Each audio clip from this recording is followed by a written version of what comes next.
24 hours के अंदर हर सामान का जो प्राइसेस था वो लगभग डबल हो जा रहा था। प्रोडक्शन कम हो जाएगी और अनएम्प्लॉयमेंट बढ़ जाएगी। और यूके में लगभग 100 टन गोल्ड को गिरवी रखा गया था। 100 tons of gold. 100 tons of gold from the 1 lakh kilo सोना वापस मंगाया है। पहले तो आप इन्फ्लेशन का मतलब ये समझिए कि जैसे जैसे टाइम आगे बढ़ता है वैसे वैसे पैसे की परचेसिंग पावर कम होती जाती है। मान के चलिए कि आज आपके पास 20 रुपीज़ है और आप मार्केट में जाते हैं और मार्केट से 1 kg राइस खरीद कर लाते हैं। ठीक एक हफ्ते बाद आप वही दुकान में वही राइस खरीदने के लिए जाते हैं और इस बार आपको 20 रुपीज़ की जगह 25 रुपीज़ पे करना पड़ता है। यानी पैसे का वैल्यू यहाँ पे कम हो गया। 1958 में 1 रुपये 20 पैसे की जो वैल्यू थी आज की डेट में वो 100 रुपीज़ की हो चुकी है। और ये दर्शाता है कि इंडिया में किस तरीके से इन्फ्लेशन बढ़ रहा है। लेकिन सवाल यहाँ ये पैदा होता है कि आखिर ये इन्फ्लेशन बढ़ता क्यों है, इस इन्फ्लेशन को किस तरीके से मेज़र किया जाता है और ये इन्फ्लेशन हमारे लिए और आपके लिए अच्छा है या बुरा। चलिए इन सारे चीज़ों को हम इस वीडियो के अंदर समझते हैं।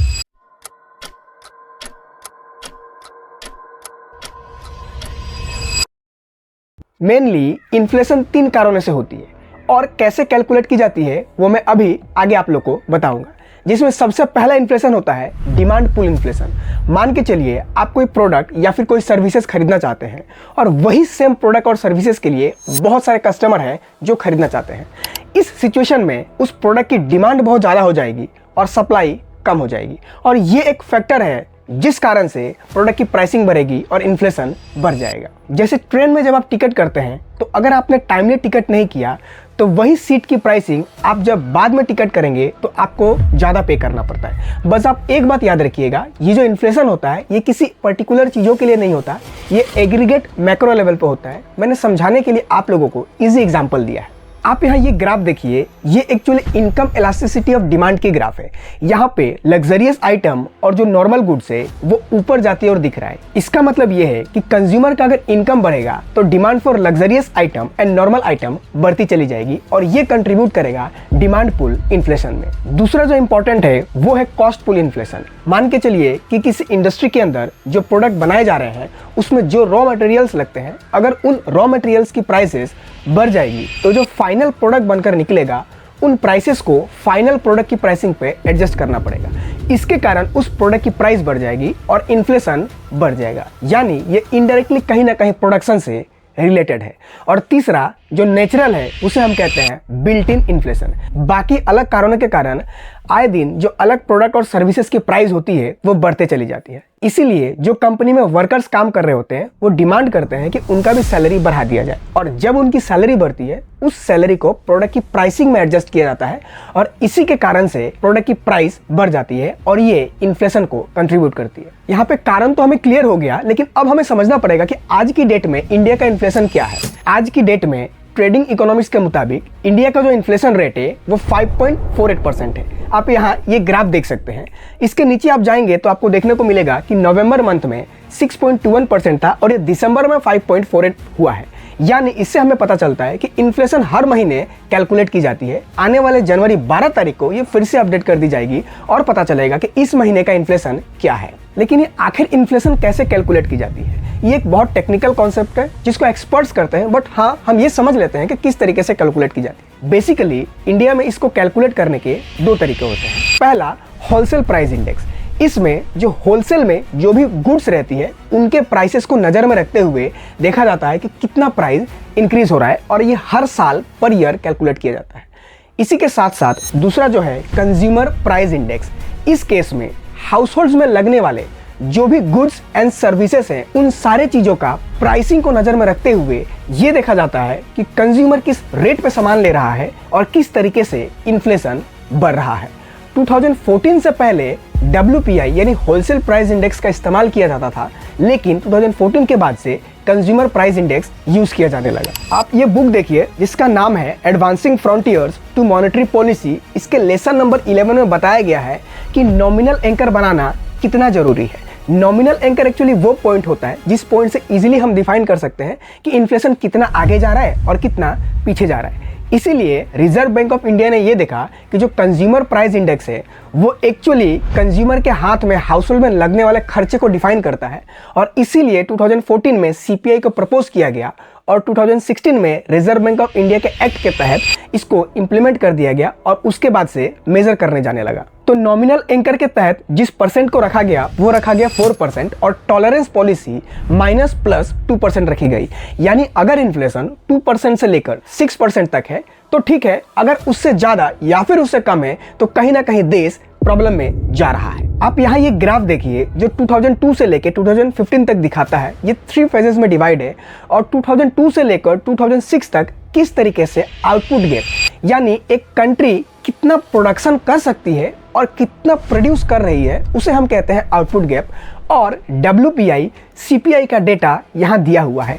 2008-9 के तहत काफ़ी ज़्यादा आउटपुट गैप गिर चुका था क्योंकि उस समय ग्लोबल रिसेशन आ गई थी। इसके बाद से अभी किसी भी तरीके से इसको बैलेंस कर कर चलाया जा रहा है। आप यहाँ ये डेटा देखिए, इंडिया के इंडिपेंडेंस के बाद का डेटा है। इसमें आप क्लियरली देख पा रहे होंगे कि 1973 में इन्फ्लेशन रेट इंडिया का 25% से भी ऊपर पहुंच चुका था और इसका एक कारण ये था कि गल्फ से जो हम ऑयल एक्सपोर्ट करते थे, गल्फ में क्राइसिस चल रही थी। इसके कारण बहुत ज़्यादा प्रॉब्लम इंडिया को भी फेस करना पड़ा था। इसी के साथ साथ 1991 में जब इंडिया के अंदर इकोनॉमिक क्राइसिस आई थी उस समय भी इन्फ्लेशन काफ़ी ज़्यादा हाई था। उस समय के prime minister PV Narasimha Rao ने एज अ फाइनेंस मिनिस्टर के हिसाब से मनमोहन सिंह जी को रखा था और उनके टेक्निक्स ने इंडिया को इस काफ़ी भयानक सिचुएशन से आगे लेकर आए। नो डाउट उस समय बहुत सारे गोल्ड्स को गिरवी रखा गया था और यूके में लगभग 100 टन गोल्ड को गिरवी रखा गया था 1991 में और फाइनली 2004 में उसको वापस यहाँ लाया। RBI or the Reserve Bank of India. Until now it was stored at the Bank of England in London. But the RBI has brought it back, 100 tons of gold. आप लोग कभी ये भी सोचते होंगे कि अगर प्रोडक्ट की प्राइस कम होने लगे तो आप लोग के हाथ में ज़्यादा पैसा आएगा और आप लोग बहुत ज़्यादा पैसा बचा पाएंगे। मान के चलिए आप लोग के पास 100 रुपीज़ है और उस 100 रुपीज़ में आप मार्केट में जाते हैं और 5 kg राइस खरीद कर लाते हैं। वापस से एक हफ्ते बाद फिर मार्केट में जाते हैं और इस बार उस 5 kg राइस की प्राइस 90 रुपीज़ हो जाती है, यानी 10 रुपया कम हो गया। इस सिचुएशन को हम कहते हैं डिफ्लेशन। अगर डिफ्लेशन होती है तो वहां पे सप्लाई काफ़ी ज़्यादा होगा जिसके कारण प्रोडक्शन कम हो जाएगी और अनएम्प्लॉयमेंट बढ़ जाएगी और कंट्री की इकोनॉमिक ग्रोथ प्रॉब्लम हो जाएगी। इसीलिए इन्फ्लेशन को इंडिया के अंदर 2 से 6% के बीच में रहना काफ़ी ज़्यादा जरूरी है। ये डेवलप्ड कंट्रीज के लिए 2% है।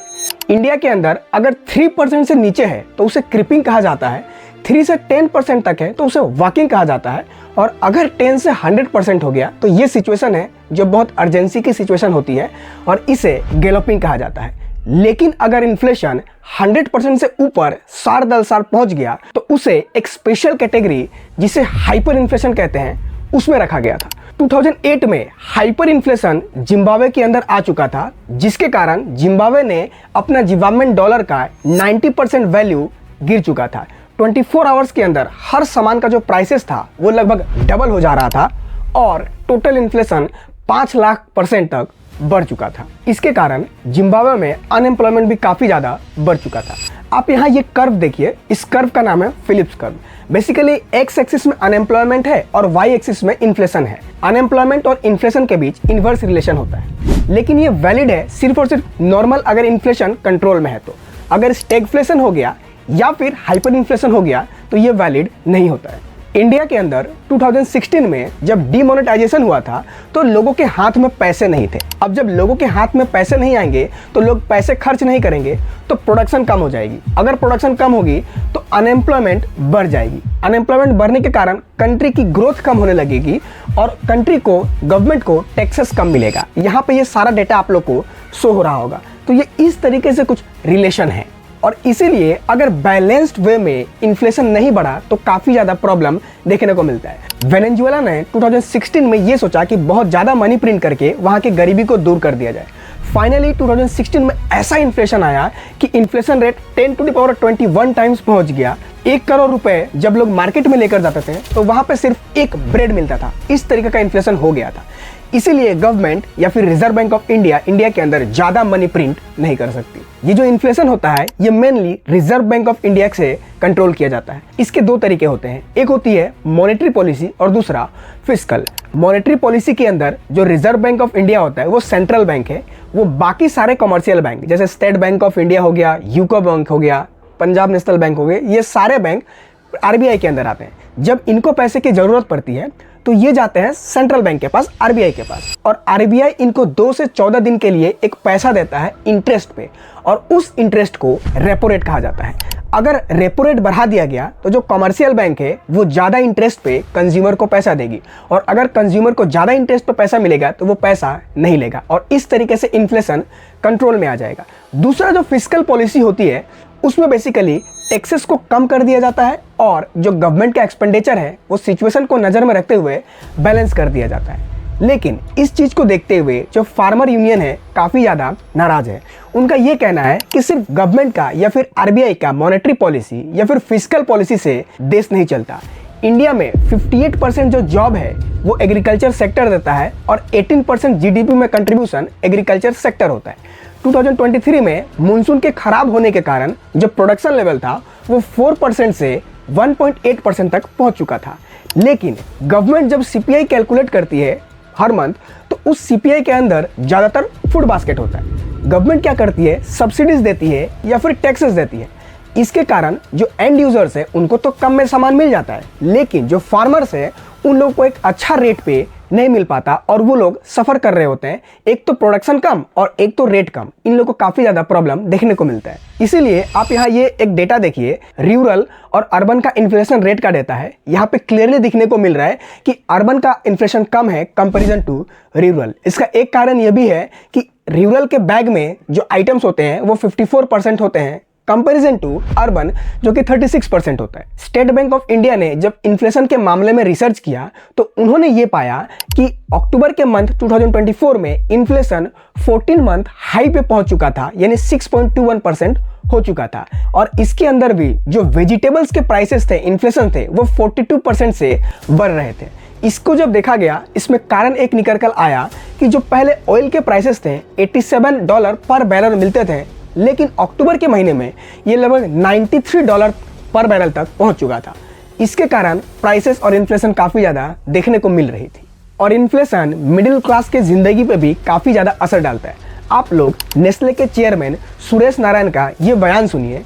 वहाँ पे वो ये बोल रहे हैं कि नेस्ले अपना प्रेफरेंसेस चेंज कर रहा है। पहले वो मिडिल क्लास पे फोकस करता था, लेकिन अब मिडिल क्लास पैसा देने को राजी नहीं है क्योंकि उनके पास उतना एनफ पैसा नहीं है। वो लोग शिफ्ट कर रहे हैं टॉप क्लास पे जो लोग पैसा दे सकते हैं।